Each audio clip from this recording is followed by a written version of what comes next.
Hello students and welcome to the lecture. So students, as we know that we are covering the National Disaster Management Authority, right? This is the topic on which we have been discussing. And basically in this particular series, these all are the topics that we have scheduled for the discussion. All right. Like starting with the definition of the disaster. Thereafter the disaster happened over time. Okay. Thereafter the causes of a disaster. Then the impacts of a disaster. Then the elements of disaster management in India.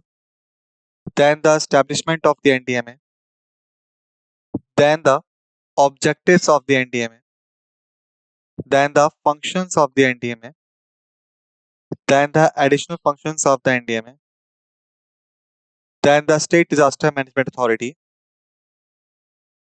then the District Disaster Management. Okay, so these all are the topics that we have scheduled for the discussion.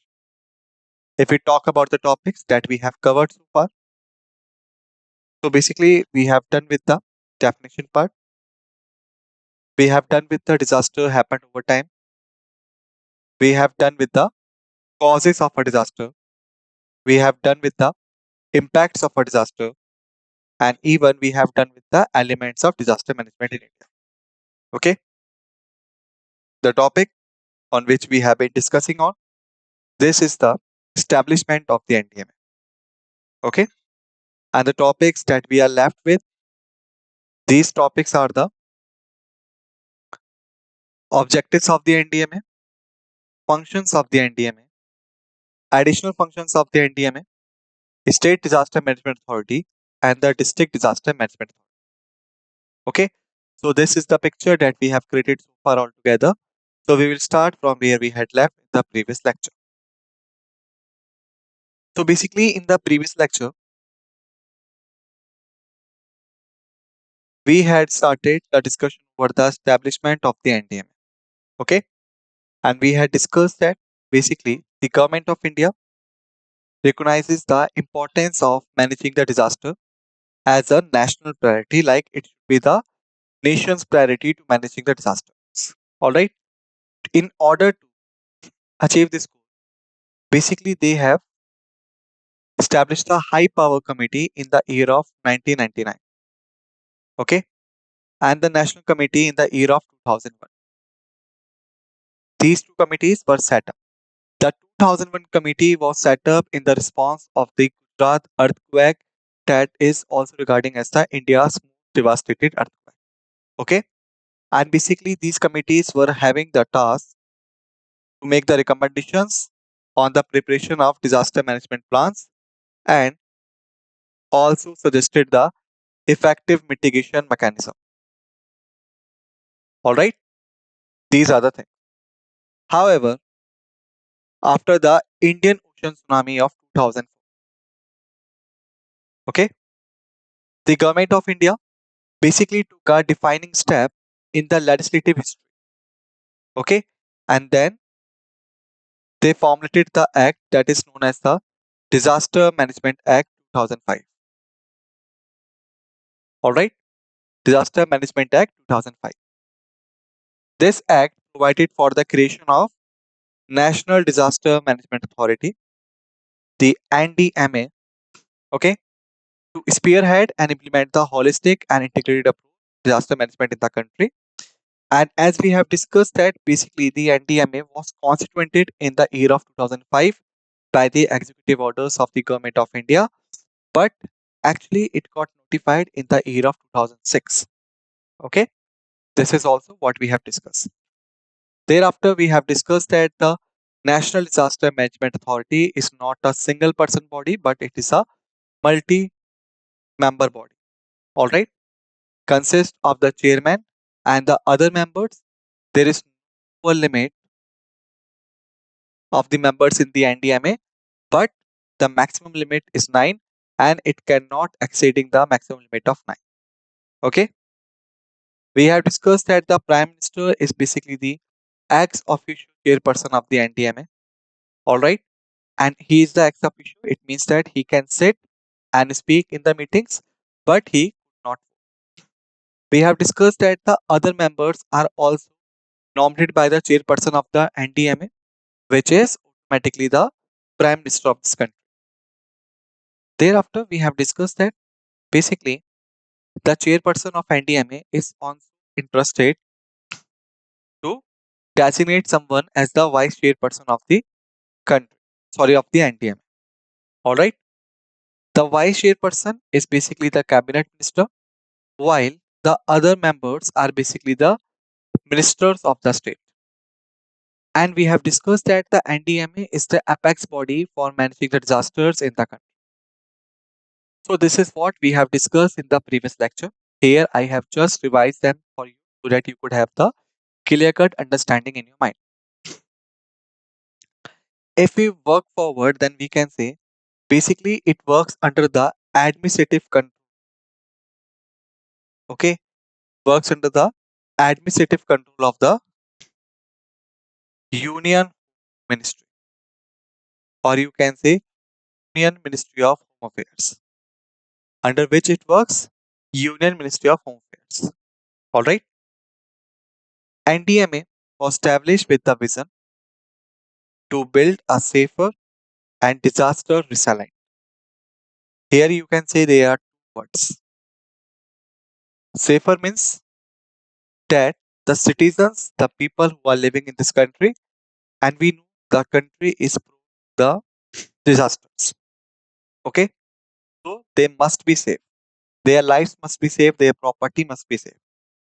Disaster resilient, on the other hand, is the term that we use to ensure that our country infrastructure, our early warning systems, our education programs must be in that accordance, like the disaster could be resilient within the country. All right, its impact could be minimized, and there should be, you can say, poor destroyment towards the resources of the country, towards the people of the country, and this could be ensured by having the holistic. It means that consider each and every factor. All right, proactive. It means that we should not wait for the disaster to happen. Even before happening of it, we should be ready. Thereafter, the technology driven. It means that we should use the modern technologies like satellite data, okay, like radar, sonar systems and all, okay. And then we make a sustainable development strategy. It means that it's okay to having the development right now, but the development should be sustainable so that our upcoming generation should be also benefit. And that will requires all the stakeholders and will foster a culture of prevention, preparedness, and mitigation. Okay, so this is the thing that we have discussed in the previous lecture. I hope that you have revised the previous lecture in the well enough manner before you have come for this lecture. As many times I have that is for your own benefit. So if you are doing this on the regular basis, the thing will be much more benefited for you. If you are not doing this on the regular basis, the thing will be difficult for you. Okay. Now let's move forward. Here we are going to talk about the objectives of the NDMA. Like what are the objectives? Okay. First objective, as we can see here, is to promote a culture of prevention, preparedness, and resilience. Here you can see there are three words. Prevention means that we should prevent the disaster to be happen. If we know that the river banks could be overflown during the heavy rains, we should make the appropriate dams and the alternate drainage channels. If we know the area is prone to having the tsunami, we should make appropriate sea walls so the tsunamis could be restricted. Okay. If we know the area is already prone to the earthquake, then we should make the buildings which are earthquake resistant. Alright, so that the earthquake could be prevented. Thereafter, the preparedness. It means that doesn't matter how many preparations we have done, how many prevention measures we have taken, still there is a risk that maybe the disaster could hit. Okay, so that's why there should be appropriate preparedness methods that we employed. Okay, so that by following them we could save ourselves. All right. Thereafter, the resilience. Resilience means the country's infrastructure, the houses of the people, business, industries, and other critical infrastructure should be made in accordance that they could absorb the impact of the disasters if they got impacted or hurted by them. All right. And this could be done all the levels of knowledge, innovation, and education. Okay. Knowledge means like first we should gather the appropriate knowledge about the cause of the disaster. Thereafter, what a disaster could do, what could be the intensity of it. All right. These things should be the part of our knowledge. Because if we will having the appropriate data, then only we'll be able to make the appropriate strategy. Thereafter comes the innovation. Innovation means like whatsoever technology we have, we should upgrade it on the regular basis. Okay. Thereafter the education. It means that the state should not participate it directly in each every case, but it should also, you can say, educate the people about the disaster, the risk, and the ongoing goods so that the people could be prepared for it already. All right. Thereafter, second objective is to encourage the mitigation measures that could be based on the technology, the traditional wisdoms, and the environment sustainability. Okay. Like we can say, in order to manage the or to mitigate the impact of the disaster, we could take the help of the technology, like to mitigate the effect of the tsunami. We could take the help of the Earth observatory satellites so that we could have the data regarding the movement of the oceanic waves and all. So before it hits the coastal areas, we could warn the people and we could relocate them. Traditional wisdom, it means that whatsoever we have learned over the period of time because of the occurrence of the disaster, the causes that could give rise to disaster, what the disaster could do, what are the vulnerable areas and all, we should use that traditional wisdom in our approach. Environmental sustainability, it means that whatsoever technology we are employing, we should employing them in a manner that the environment should be protected. All right. Because if we do the things in a manner that we are preventing the disaster, but the things are not so much environmental sustainable, then what will happen? Ultimately, we will be able to manage the disaster, but we will not be able to manage the environmental balance. Okay. After this, third is to mainstream the disaster management into the developmental planning process. Okay. It means that whatsoever infrastructure we are going to make, whatsoever buildings we are going to make, whatsoever cities, whatsoever township, whatsoever thing we are going to in the name of development, that should be done in accordance that in future any disaster occur there, that should be managed. So it means that indulge the disaster management technologies, the principles into the developmenting planning process so that the thing be properly managed even before happening, and we should not wait for the things to be happen. All right. Thereafter, to establish the institutional and techno legal frameworks to create an enabling regulatory environment and the compliance. Institutional means that we should create a different institutions that will use the powers to ensure the techno legal framework. It means that the technology whatsoever we are using in making of the infrastructure and all, that technology should be in accordance with the disaster management. And if it is not, then the legal framework could be used to ensure the compliance regime. All right.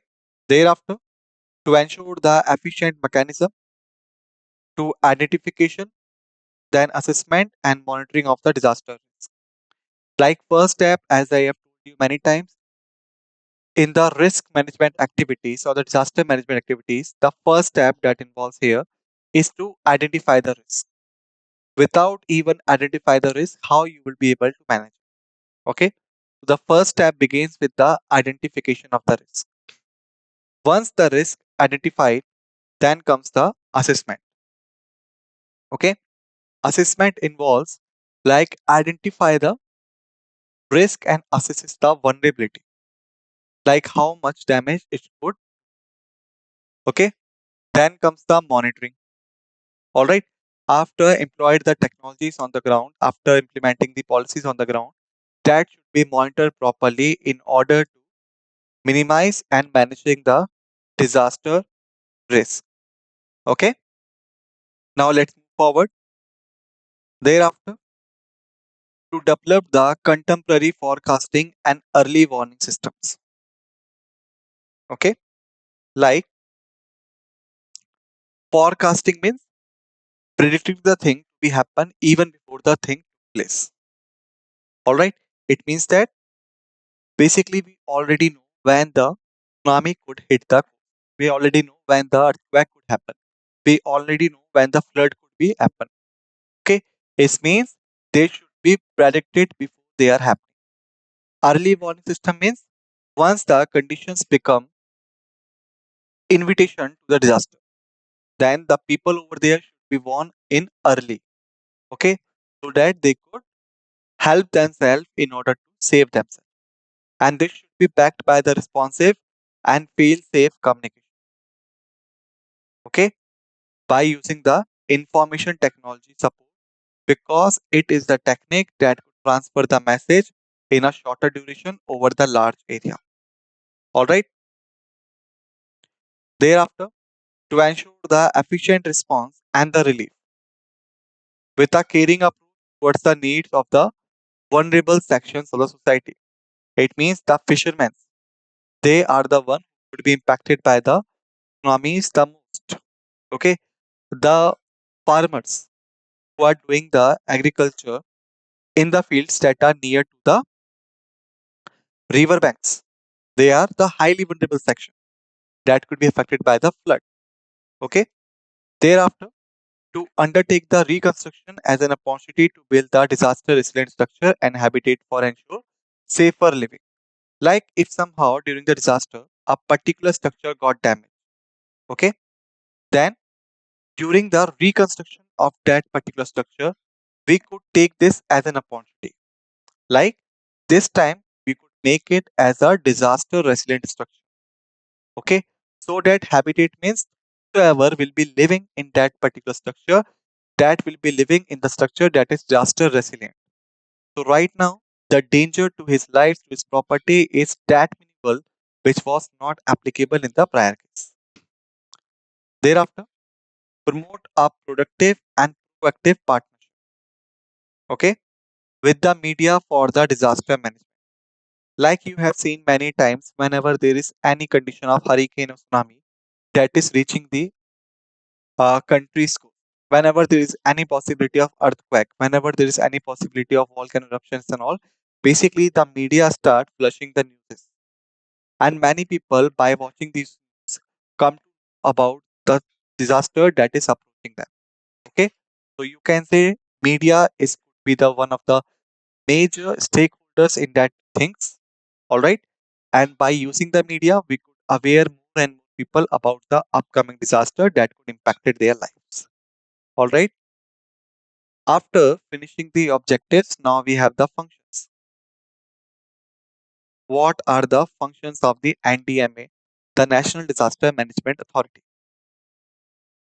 So basically, the NDMA has the responsibility for laying down or formulating the policies, the plans, and guidelines.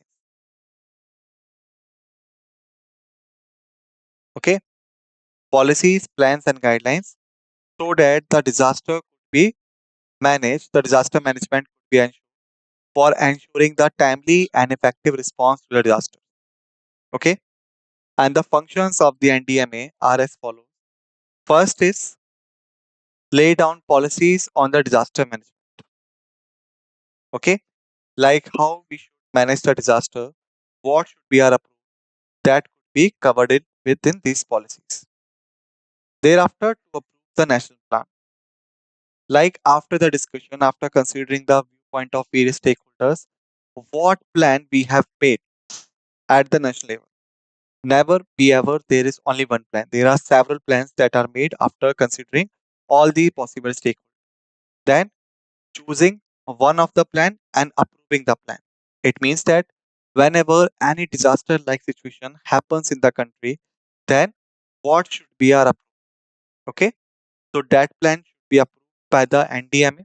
This is the another responsibility. Third is to approve plans that are prepared by the ministries and departments of the government of India. Okay, in accordance with the national plan. Like national plans has been transferred to the various ministries and the departments that are having their responsible fields. All right, in their respective fields, basically whatsoever strategies they are going to make in order to managing the disaster. Okay, that is called their respective plan. All right, and whatsoever plan they will make in accordance with the national plan, this plan must be approved by the NDMA. Until or unless the NDMA approves the plan could not be implemented. Got it? Thereafter, to lay down the guidelines to be followed by the state disaster management authorities in drawing the state plan. Okay, like we can say the state disaster management authorities are responsible for make a plan at the state level for managing the disaster. So whatsoever plan they will make and how they should make it, basically that requires a particular set of guidelines that is presented to them by the NDMA. Okay, so basically they provides the guidelines to the state disaster management authorities in drawing up the state plan. Then comes the another thing, that is lay down the guidelines to be followed by the different ministries or departments of the government of India for the purpose of integrating the measures for prevention of disaster or to mitigation of its effects in their development plans and projects. Like many times I have, without even providing the guidelines, how we could ensure that the particular organization is not following the set of principles if we never provided them. Okay, so basically it is the responsibility of the NDMA. They should provide the guidelines to the different ministries or the departments of the government of India, all right, for the purpose to make an integrated approach for the measures, prevent the disaster or mitigate their effects in their development plans and the projects. To coordinate the enforcement and implementation of the policies and plan for the disaster management. Thereafter, recommend provisions of fund for the purpose of the mitigation. Like for the mitigation, whatsoever structures we are going to make, whatsoever policies and guidelines we are going to make, that will require the money. And basically that requires a provision of funds. So these provisions of funds are basically recommended by which organization? Recommended by the National Disaster Management Authority. Okay. Then provide such support to the other countries that got affected by the major disasters, but that should be determined by the central government. Like NDMA is not only responsible for managing a disaster within the country, but it is also responsible to managing disasters outside the countries, like in the other countries, but that should be approved by the central government. Thereafter comes the to take other such measures for the prevention of disasters or the mitigation or preparedness and capacity building for dealing with the threatening disaster situation or disasters as it may consider necessary. Okay. Then comes the another thing is to lay down the broad policies and guidelines for the functioning of National Institute of Disaster Management that is required for educational purposes and the basic training for those who are managing the disasters. All right. Now we are going to talk about the additional functions of the NDMA that are designed for them. Okay. So they are addition to the previous functions, and these functions are recommends the guidelines for the standards of relief to be provided to the persons affected by the disaster.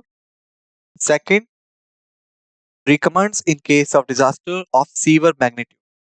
Okay, relief in payment of or grants of fresh loan on concessional terms to the person affected by such disasters that they could rebuild their life and their livelihood. Exercise the general superintendence giving the directions and the control of NDRF. Like NDRF is the India's elite and you can say India's apex force that is equipped to maintain the disaster response.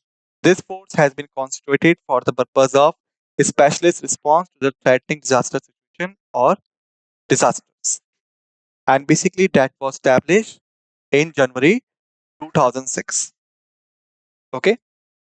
Thereafter, it authorizes the concerned department or authority to make the emergency procurement of the provisions or materials for rescue or relief in threatening disaster situations or the disasters. Such cases, the standard procedure requiring inviting tenders is to be waived by the National Disaster Management Authority.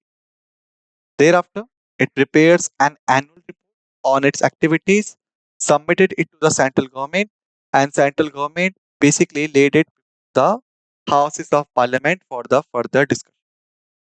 Thereafter, the another thing that we are going to discuss over there is the State Disaster Management Authority that comes at the state level after the National Disaster Management Authority that comes at the central level. If we talk about the we can say every state government should establish the SDMA, the State Disaster Management Authority for the states. SDMA consists of the chairman, chairperson, and the members, even they could not exceeding the limit by 9. So again, there is no minimum limit, but there is a maximum limit of 9 members. Thereafter, Chief Minister of the state is the ex-officio chairperson of the SDMA, like the Prime Minister at the NDMA. The chairperson is also the ex-officio member, like he can sit and speak, but okay. The other members that should not exceeding the 8. Why? Because the total composition of SDMA could not exceed the 9 members. These are also nominated by the chairperson, like the same NDMA. The chairperson of the SDMA also designates one of the members as the vice person of the SDMA. That is also the same. And basically, the chairperson of the state executive committee that act as the ex officio chief executive officer of the SDMA, and this is different from the NDMA. Why? Because in the NDMA, the chairperson of the NDMA is required to designate someone as the vice chairperson. Okay, and that will be of cabinet minister. But during the SDMA, basically the state executive committee's chairperson also act as the ex officio chief executive officer of the SDMA. So there is CEO, not the chairperson. Thereafter, the functions basically to lay down the state disaster management policy, approve the state plan in accordance with the guidance laid down by the NDMA, approve the disaster management plans prepared by the departments of the government of the state. Thereafter, lay down guidelines to be followed by the departments of the government of the state, purpose of integration of measures for prevention of disasters, mitigation in their development plans, projects, and provide the necessary technical assistance thereof. To coordinate the implementation of the state plan, recommend the provisions of funds for mitigation and preparedness measures, review the developmental plans of the different departments of the state, and ensure that prevention and mitigation measures are integrated therein. Thereafter, to review the measures being taken for the mitigation, for the capacity building, and the preparedness by the departments of the government of the state and issue such guidelines as may be necessary. After this, the last topic that we have is the disaster management authority at the district level, that is also known as district disaster management. Composition is the same, but there is a maximum limit that is different. The maximum limit is 7, but in NDMA and SDMA, maximum limit was 9. The collector or the district magistrate or the deputy commissioner will automatically the ex officio chairperson of the DDMA. Elected representatives from the local authorities will become the ex officio chairperson of the DDMA. Okay. But in the case of tribal areas, which are mentioned under the 6th schedule of the Constitution of India, the chief executive member of the district council of autonomous district will become the ex officio co-chairperson of the DDMA, and that is exclusively designed for the tribal areas. The chief executive officer of the DDMA, the superintendent of police, and the chief medical officer of the district are the ex officio members of the DDMA. They could sit and speak but could vote. Not more than two other district level officers appointed by the state government as the member of DDMA. In case of a district where Jilla Parishad exists, whoever will be the chairperson of that Jilla Parishad will automatically become the chairperson of the DDMA, sitting by the deputy. The chief executive officer of DDMA is basically appointed by the state government, not by the chairperson. If we talk about the functions, so basically it is responsible for district planning, coordinating and implementing body for the disaster management and take all the measures for the purpose of the disaster management in district in accordance with the guidelines laid down by the NDMA and the SDMA. If we talk about the functions in the clear sense, so they are required to prepare a disaster management plan, including the district response plan for the district, coordinate and monitor the implementation of the national policy and the state policy, national plan, state plan, and the district plan. All right. They are required to ensure that the areas in the district that are vulnerable to disasters must be identified, measures for the prevention of disasters must be taken, and mitigation of the effects must be undertaken by the departments of the government at the district level as well as the local authorities.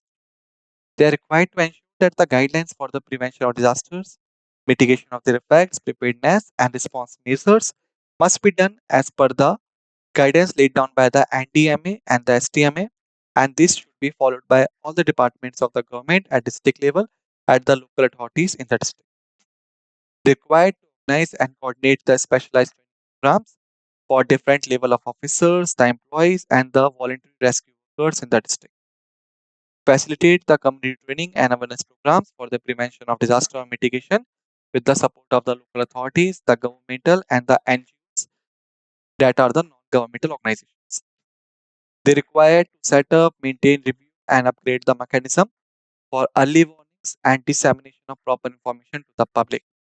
They are required to advise, assist, and coordinate with the activities of the departments of the government at the district level, statutory bodies, and other governmental and non-governmental organizations in the district which are engaged in the disaster management. Required to identify the buildings and places which, in the event of any threatening disaster situation or disaster, be used as relief centers or camps and make arrangements for water supply, sanitation in such buildings or places.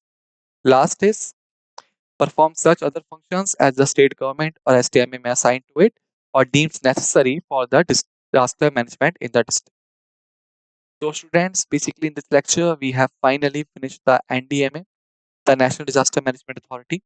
In the next lecture, we will start with another important topic.